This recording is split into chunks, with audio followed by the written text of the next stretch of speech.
Let's talk about how to trade an iron condor on futures specifically, since this is what I specialize in, and I'll show you exactly with a current example how you can make about 3% on your total capital just within this month, or probably it's gonna spill over to the next month. But let's get right into it. So the products that you can trade are basically only the ones I'm listed here.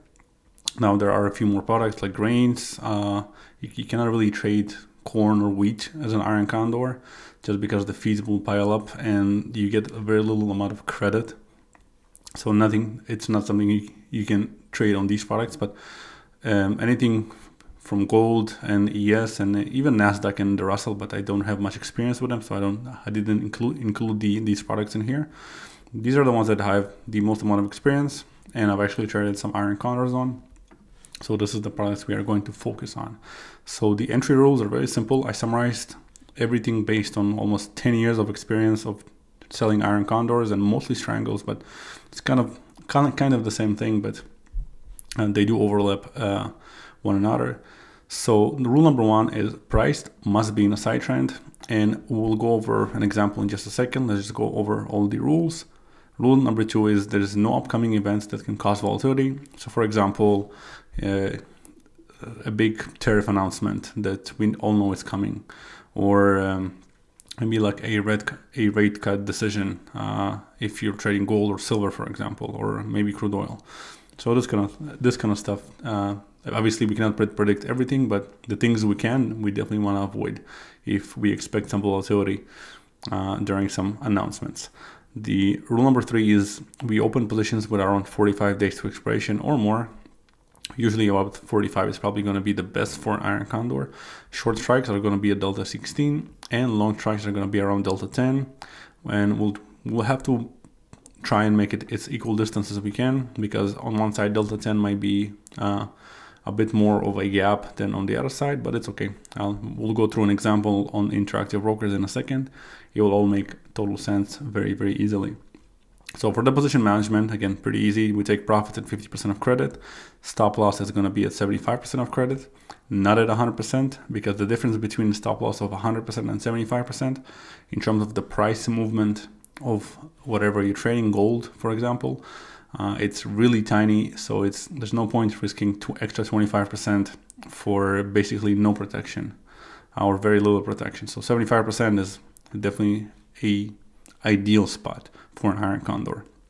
Now, the stop loss has to be lowered as the position is profiting. So for example, if the position is up, let's say 20%, you open a position, it's up 20%, you'll move the stop loss from maybe negative 75 to maybe negative 25, negative 30. It really depends. Everyone has their own strategy.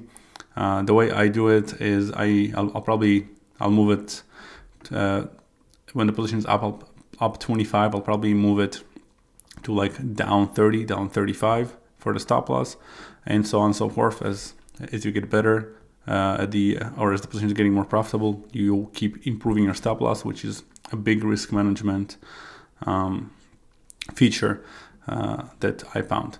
So number 8, number 9. We exit a position at 21 days to expiration, or if there's some kind of unexpected event. For example, you trade gold or crude oil, and then you hear that there's some Middle East tensions that might be coming up, and crude oil is already reacting to it on the concerns. At that point, you definitely just wanna just exit everything and just be safe than sorry. There's no point in waiting for the price to hit a stop loss or take profit or whatever it might be. Or we added the 21 days to avoid gamma risk. Very simple. And the last but not least, position size. We try to collect about 6% of credit of the total account in per position. So if your account is $100,000, we'll try to collect about $6,000 in credit on one position. And we will use a max of 30% of the account in margin requirements per position. Really important as well. Some people go 60, 70% for one position, which is absolutely crazy. And you can easily just lose a lot of money just because your position is way too big to begin with. So let's go and take a look at a example. Actually, we'll start by looking at what it means to look for a side moving trend. So I can see clearly gold has been moving sideways. So this is really clear to the eye. Now, natural gas, even though it's not that clear, it's also pretty side moving. There's no massive trend up or down. It's pretty sideways trend.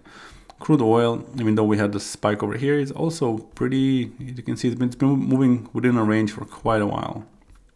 Now we have wheat, which we don't trade obviously, but I just want to show you what a side moving trend looks like. And we have soybean, which obviously you can see as well. It's been moving sideways for quite a while. Now this is what a trending price looks. So basically we have this range and the price is definitely out of the range. And also very simply, we have something like this where also the price of silver has been moving within the range, say this range over here, and then at some point it just kind of broke out. So this is definitely not a side moving trend, and we don't want to trade it. So for the sake of example, let's just go to gold. Now right now, as I'm making this video, we are expecting some tariffs from Trump on August 1st. So gold might react, might not react, I don't know. So based on that premise, this is not something that I would open, just because we don't know what's going to happen because of the tariffs announcements, or if anything is going to change. Something we might want to look at is maybe natural gas, because it doesn't really react much to tariffs so far. But for the sake of example, let's just use gold because it's just going to be easier when I show it on the options chain. But basically, you have to make sure the price is moving sideways. And you also need to make sure you don't have any unexpected events coming. Obviously, on gold, we have some unexpected or some expected events that can cause volatility.